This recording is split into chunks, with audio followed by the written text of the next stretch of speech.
Awary, when a sleek, black SUV came to a halt outside one of the city's finest hotels. The early light poured softly across the street, touching the windshields of parked cars and the polished glass of the building. Inside one of the upper rooms, Kelechi Nwosu sat quietly at the edge of his bed, his hands resting on his knees, his eyes fixed on nothing in particular. He had arrived in Nigeria late the previous night after years away. 12 years. That was how long it had been since he had last stood on the soil of the country he once called home. He had left as a young man, with hunger in his heart, ambition in his chest, and a promise on his lips. He had gone abroad seeking opportunity, carrying with him the hope that one day he would return with enough success to change the lives of the people he loved most. He was returning now, but he was no longer that uncertain young man. Time had remade him. The boy who once struggled to afford a decent meal had become the head of a successful company, a respected businessman with wealth, influence, and the kind of life many dreamed of. Yet, despite everything he had gained, one thought had followed him throughout the flight and kept him awake long after he reached the hotel.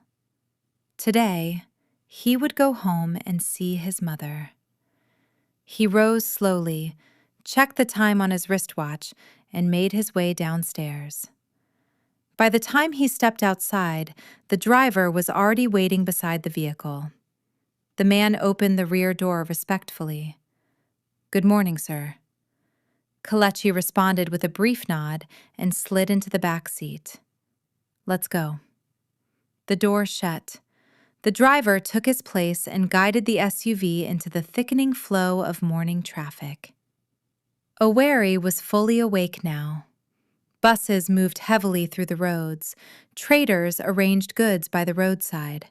Motorcycles cut through narrow spaces. Street hawkers lifted their voices toward half-open windows. But Kelechi barely noticed any of it. His eyes were turned to the world outside, yet his mind was somewhere else entirely.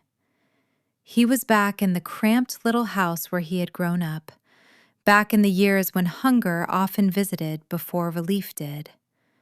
Back in the days when his mother, Mama Ugoeze, worked beyond her strength to keep the family fed, and his younger sister, Adaobi, stayed close to her side like a shadow.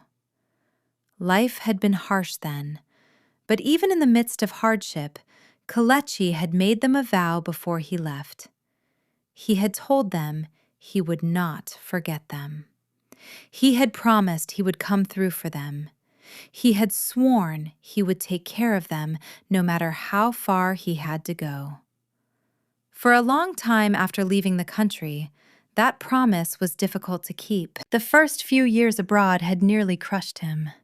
He worked exhausting jobs, sometimes more than one in a single day, surviving on little sleep and even less comfort. There were months when rent and food took everything he earned. There were nights when he wondered whether he had made a terrible mistake by leaving it all. But he kept pushing. He learned. He endured. He found openings where others saw walls. Eventually, the tide shifted. One opportunity led to another. His work began to produce results. He met the right people, made bold decisions, and slowly built something solid. When stability finally came, he began to send money home. At first, it was whatever he could spare. Then it became regular. Month after month, without fail, he sent money for his mother's upkeep through Adobe. His mother was elderly and unfamiliar with modern banking. She never learned to handle account alerts, transfers, or mobile apps. She did not even own a phone. If Kelechi wanted to reach her, he had to do so through his sister. For years, he believed that arrangement was working. Then, Adobe got married and moved away from the family house. After that, things became more complicated. It became harder for him to hear his mother's voice, harder for him to speak to her directly. Whenever he asked Adobe about her, the answer was always the same. "Don't worry, Mama is fine. I saw her recently. She asked after you. She's doing well." Sometimes Kelechi would insist. He would ask his sister to call him while she was with their mother so he could speak to her himself. But there was always a reason it could not happen.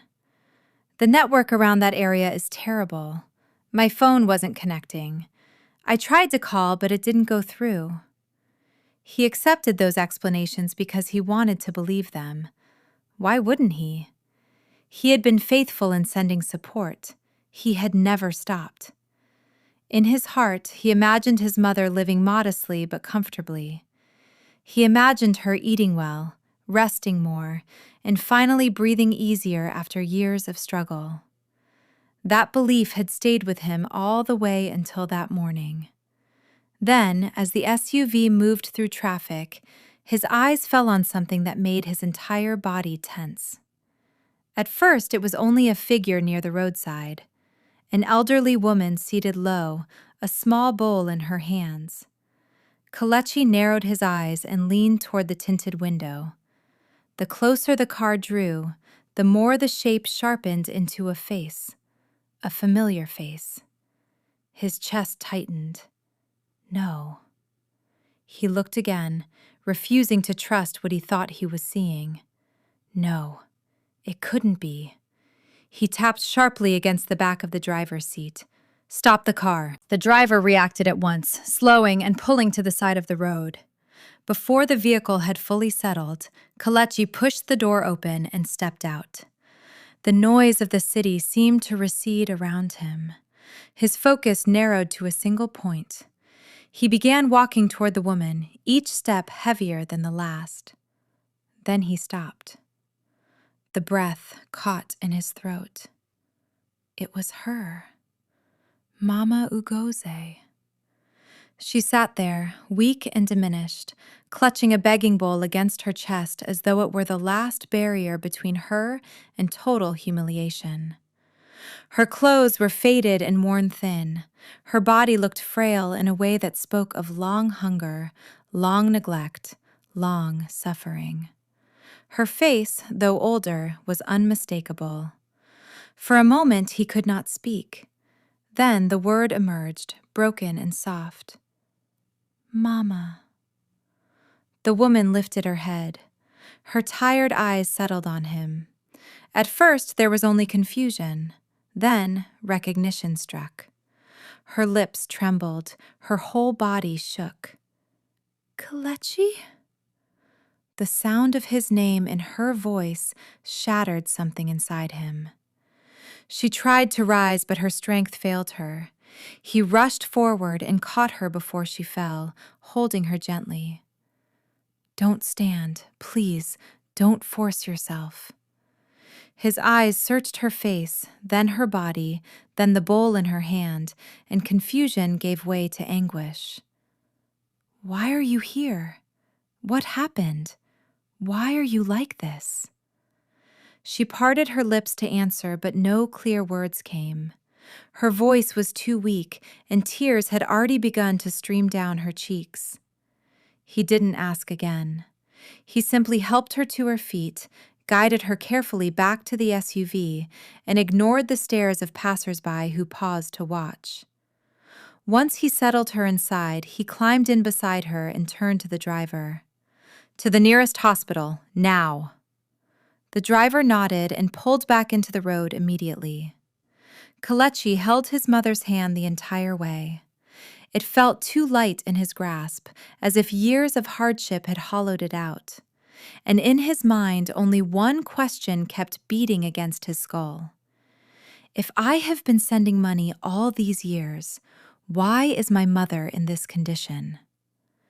At the hospital, Mama Ugoze was taken in for examination, while Kelechi remained in the reception area, restless and rigid in his seat. Every passing second seemed to scrape against his nerves. He rose twice without meaning to, paced, sat again, then stared in the direction the nurses had taken her. Eventually, a doctor came out to meet him. "Are you the relative who brought in the elderly woman?" "Yes, she's my mother." The doctor nodded. "There is no life-threatening illness at the moment, but she is badly weakened. She needs treatment, fluids, proper nourishment, and observation. We would like to admit her until tomorrow." "Do whatever needs to be done," Kalechi said immediately. "Please begin at once." The doctor assured him they would and left. Not long after, his mother was moved to a ward. Kalechi remained outside for several minutes, unable to steady his thoughts. When the doctor passed by again later, Kalechi stood at once. "How is she now?" "She is responding well," the doctor said. "You can see her if you want to." He entered the room quietly. His mother was asleep. She looked smaller than he remembered, as though suffering had gradually folded her into herself. He stood by the bed for a long moment, staring at her with a pain so deep it almost felt physical. He had imagined many versions of their reunion during the years abroad, but not this. Never this. He sat in the chair beside her and took out his phone. He called Adobe. It rang and rang. No answer. He called again. Still nothing. A cold unease spread through him.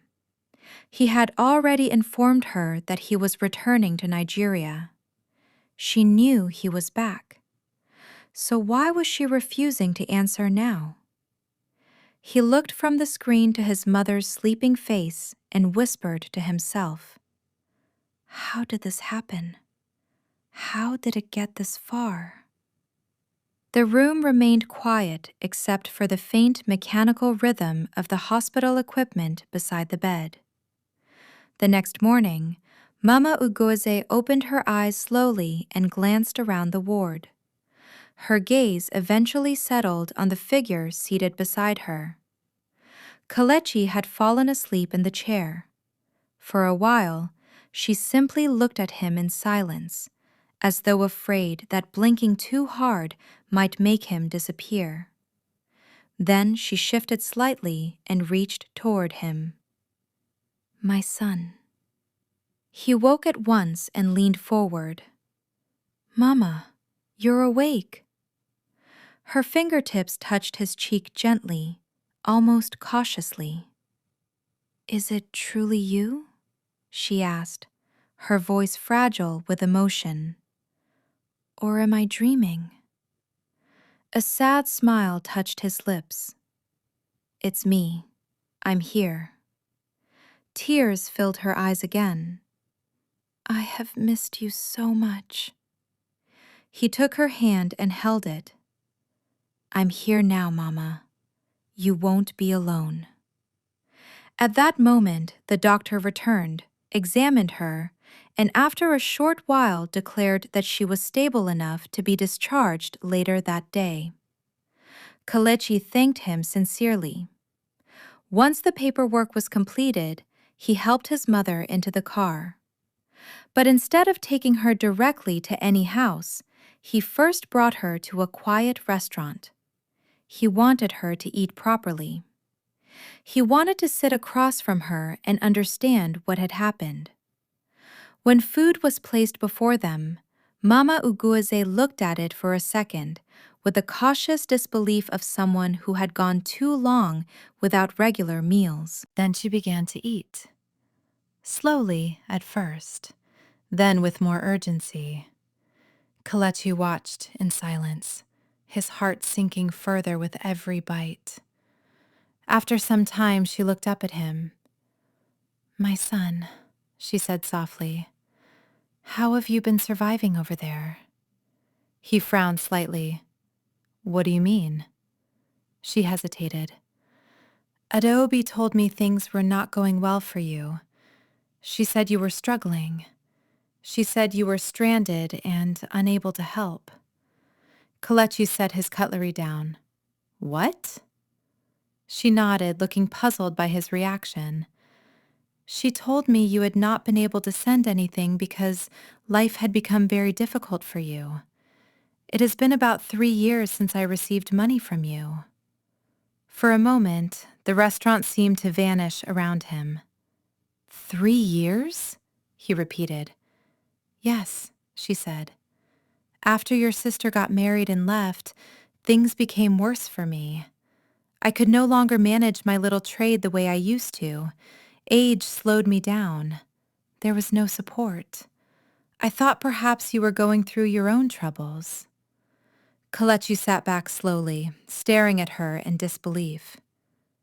I have been sending money every month, he said, each word deliberate.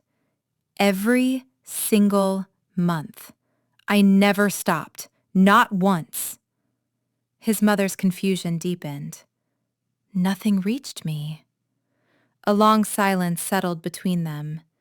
He remembered all the calls, all the reassurances, all the excuses. Don't worry, Mama is fine. I saw her recently. She said to greet you. The truth rose between them like smoke from hidden fire. Adeobi had been lying. Neither of them said it aloud immediately, but both understood. At length, Kelechi drew in a breath and rose from his seat. Come, Mama, let's go. On their way out, he took her to a clothing store. He did not want her returning anywhere in the tattered garment she had been found in. Inside, she looked around almost nervously, as if she had wandered into a world that did not belong to her. These clothes are expensive, she murmured. He smiled gently. Nothing is too expensive for my mother. That was the first time he saw a true smile touch her face. She chose a few simple dresses, modest but beautiful, and he paid for everything without hesitation. The attendants packed the clothes neatly into bags, and they returned to the car. Once they were seated again, Kelechi turned to her. Mama, you said you haven't seen Adeobi for more than 3 years? A sadness passed over her expression. She changed after marriage. I don't know when or how it happened, but she changed. She stopped visiting.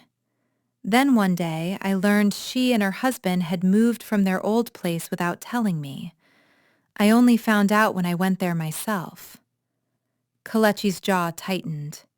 2 years earlier, he had sent his sister a large amount of money to purchase land and build a modern house for their mother. He had trusted her with everything. She had updated him regularly with photographs showing progress from foundation level to roofing and finishing. He had believed every image she sent. He reached for his phone, opened the gallery, and showed the pictures to his mother.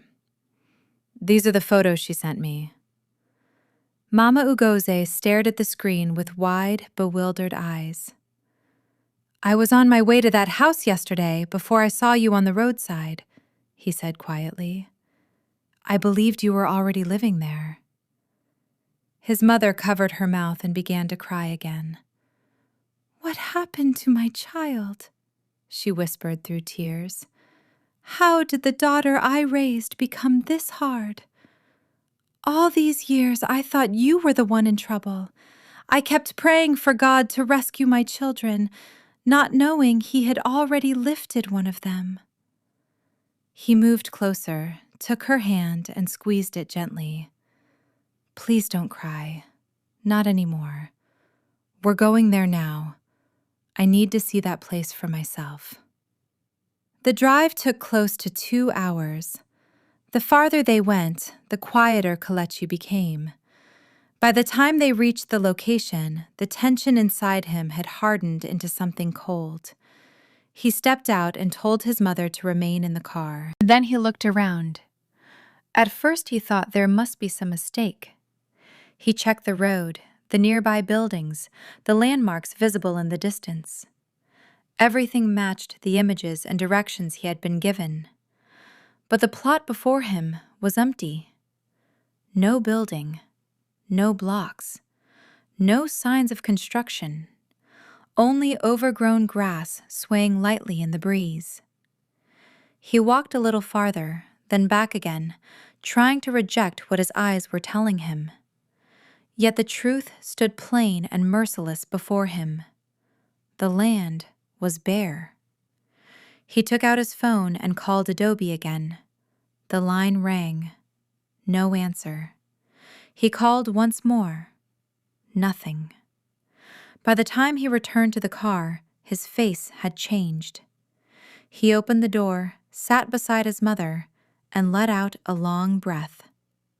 "Mama," he said quietly, "there is no house. There is nothing there." Her eyes filled immediately. "Nothing?" He shook his head.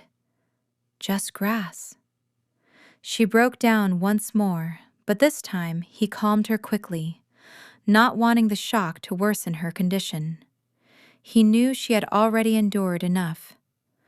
Without wasting another minute, he searched on his phone for a suitable serviced apartment where she could stay comfortably.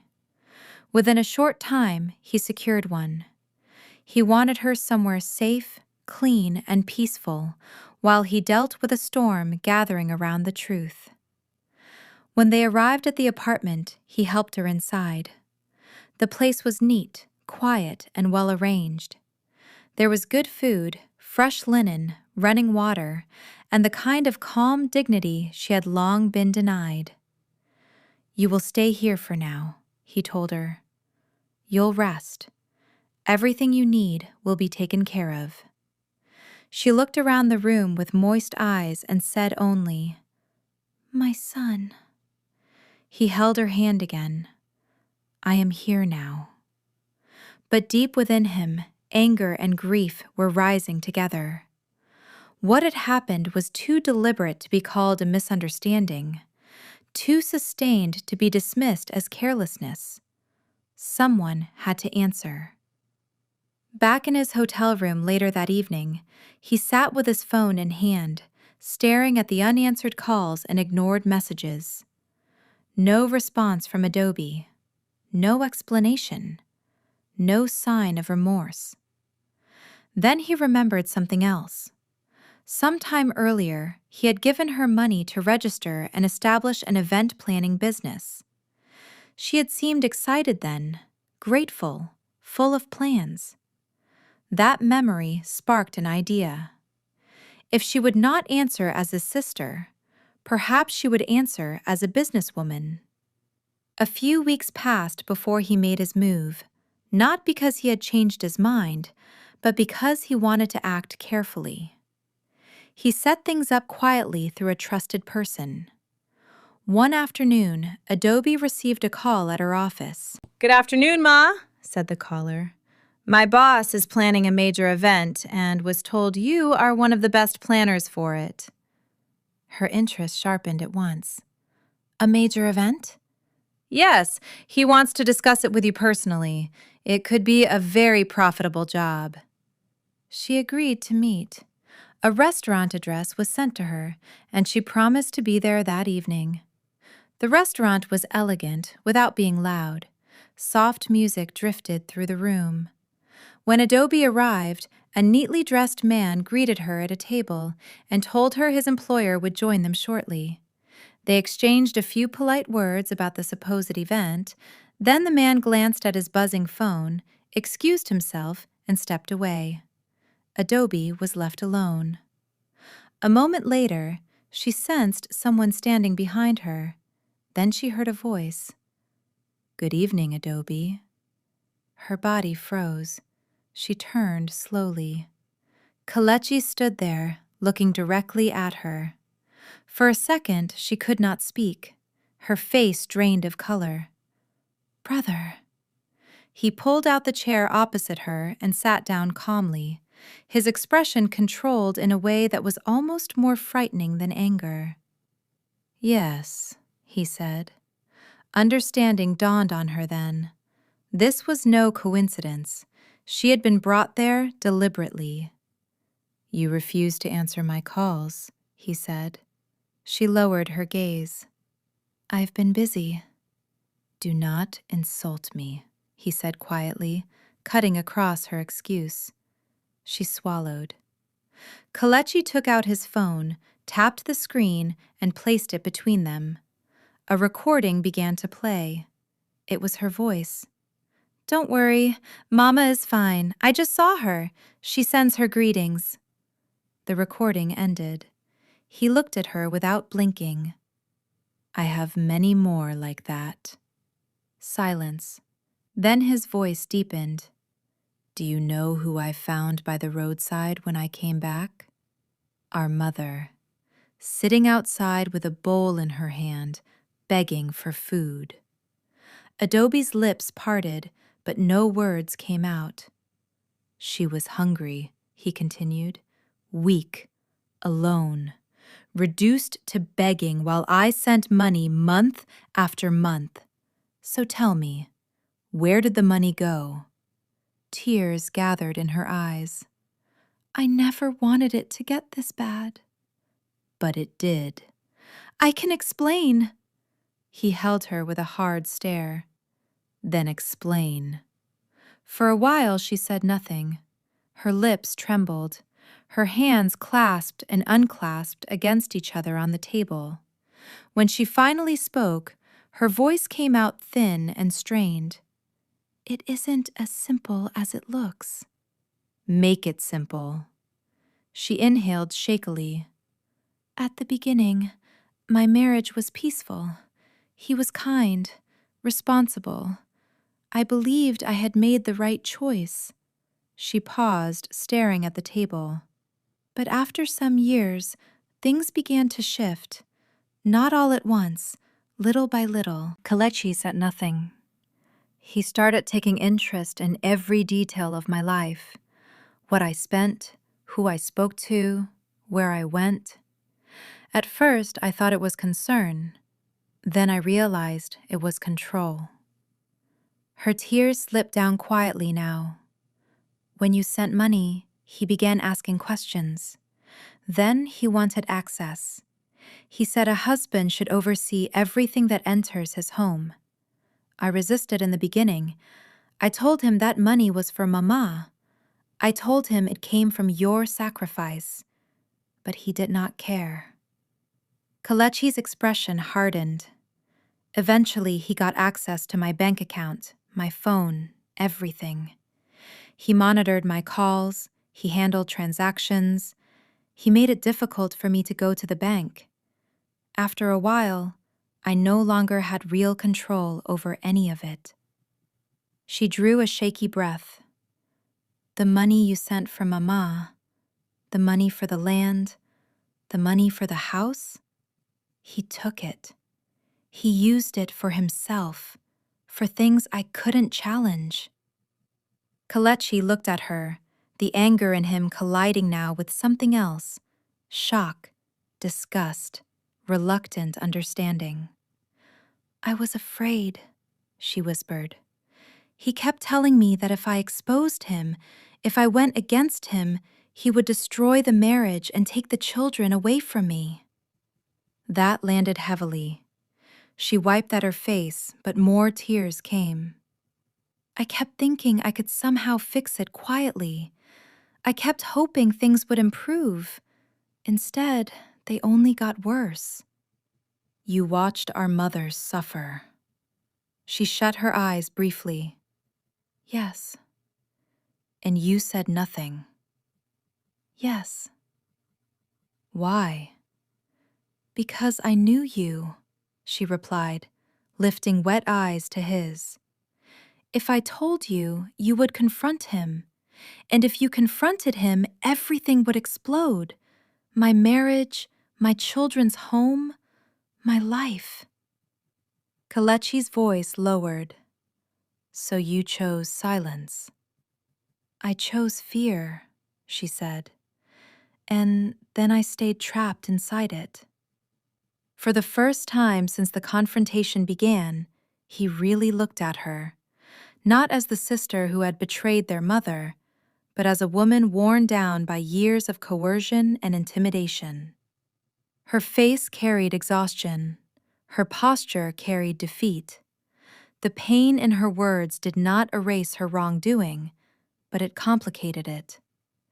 What he had assumed was pure greed was now tangled with abuse, weakness, and fear. Still, the damage remained. He rose slowly. "Come with me." She blinked at him. "Where?" "To see our mother." She hesitated, then nodded. They left the restaurant in silence and drove to the apartment. The ride was heavy with unspoken thoughts. No music played. Neither of them tried to fill the quiet. Each seemed buried in a private reckoning. When they reached the building, Kelechi led the way upstairs. At the door, he paused briefly before opening it. Inside, Mama Ugose was resting on the bed. Adobe stopped at the threshold. For a heartbeat, she could not move. Her mother looked weaker than memory had preserved her. The sight broke whatever was left holding her upright. She rushed forward, dropped to her knees beside the bed, and clutched her mother's hand. "Mama, forgive me. Please, forgive me." Mama Ugose opened her eyes fully, startled by the intensity in her daughter's voice. "Adobe?" Her daughter shook with sobs. "I failed you.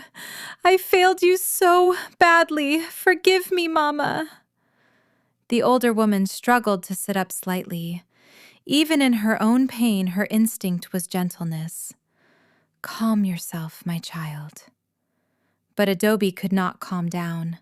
The guilt poured out of her in waves. She confessed everything again, this time more fully. She spoke of the growing control in her marriage, of financial domination, of threats, of being cut off, of being moved from their previous home, of fear so constant it had become her daily atmosphere. Then, with trembling hands and a broken voice, she revealed something even worse. Her husband had not only controlled her, he had been physically abusive. She showed them bruises and fading marks hidden beneath her clothes, evidence of violence she had carried in silence, evidence of a life that had been collapsing behind closed doors while she lied into the phone and pretended all was well. The room fell silent after that. Kelechi stood a few steps away, breathing slowly through the rage building in his chest. Mama Ugose closed her eyes for a moment as if trying to absorb the weight of what she had just heard. When she opened them again, her voice remained soft. "What happened is painful, but do not carry all of it alone." Adobe shook her head, crying, "It is still my fault. I saw what was happening to you and I did not speak. I let fear rule me." Kelechi stepped forward then. "Enough," he said, firm but no longer harsh. Both women looked at him. "What happened to you was wrong," he told his sister. "No one has the right to control you, terrorize you, take what is not theirs, or use violence against you. But you must also face this truth. You stayed silent while Mama suffered. You tried to preserve a marriage that was already destroying you. You protected the shell of a home and abandoned the person who gave us life." Adobe lowered her head. "If he threatened to take the children, there were legal ways to respond. There were people to tell. There were authorities to involve. You should have spoken." His voice softened with pain rather than fury. "I found our mother on the roadside, begging. That image will not leave me." The words hung in the air like a wound reopened. Mama Ugose slowly reached out and placed one hand over Adobe's and the other over Kelechi's. "I am alive," she said quietly. "And today, both my children are with me. That is what matters now. What is broken must be faced, but we must also allow God to begin healing us." For the first time since arriving, Adobe's breathing slowly steadied. The next morning, Kelechi acted. He did not delay, and he did not handle it privately. With Adobe's statement, the call recordings, financial records, account evidence, and additional supporting details, he went straight to the authorities. A formal complaint was lodged. Investigators reviewed the matter and saw enough to proceed. The allegations were serious: domestic violence, intimidation, theft, fraud, and unauthorized control of a bank account. Later that same day, Adobe's husband was arrested for questioning. The investigation revealed a consistent pattern of abuse and exploitation. The money meant for an elderly mother's welfare had been diverted. Funds sent for land purchase and house construction had disappeared. A woman's financial access had been manipulated without her genuine freedom or consent. Threats had been used to maintain silence. Violence had reinforced that control. The matter moved through legal channels. In time, the court found him guilty on multiple counts, including domestic abuse, intimidation, theft of entrusted funds, fraudulent misappropriation of money sent for family support, and unauthorized interference with a bank account. Sentencing followed. Prison time was ordered, along with restitution tied to the stolen funds. There was no celebration in the family afterward, only silence. But it was not the old silence. It was no longer the silence of fear, shame, and concealment. It was the silence that sometimes comes after truth has finally forced its way into the open, painful, sober, and strangely clean. For Adobe, it marked the end of years spent living under someone else's power. For Kelechi, it was the burden of responsibility finally carried through to its proper conclusion. For Mama Ugoze, it was the beginning of safety. In the weeks that followed, life began to rearrange itself. Not quickly, not perfectly, but unmistakably. Kelechi purchased a new house, quiet, comfortable, secure. Not a fantasy built through photographs and lies, but a real home with doors that opened to peace instead of dread. On the day they moved in, Mama Ugoze stood in the entrance for a long while, taking everything in with tear-filled eyes. "My son," she said, almost in disbelief. "Is this truly ours?" Kelechi smiled. "Yes, Mama. This is home." Adobe stood beside her, holding her hand gently. She looked different now. Not untouched by pain, but no longer buried beneath it. "We are starting again," she said softly. Mama Ugoeze nodded. Yes, a new beginning. And that was exactly what it became. Kelechi made a decision that went beyond money. He had spent years believing that sending support was the same as being present. Now he understood the difference. Provision mattered, but presence mattered too. Distance had hidden too much. Assumptions had cost too much. So he chose not only to provide, but to remain close enough to see, ask, verify, and protect. They began to share ordinary things that no longer felt ordinary at all.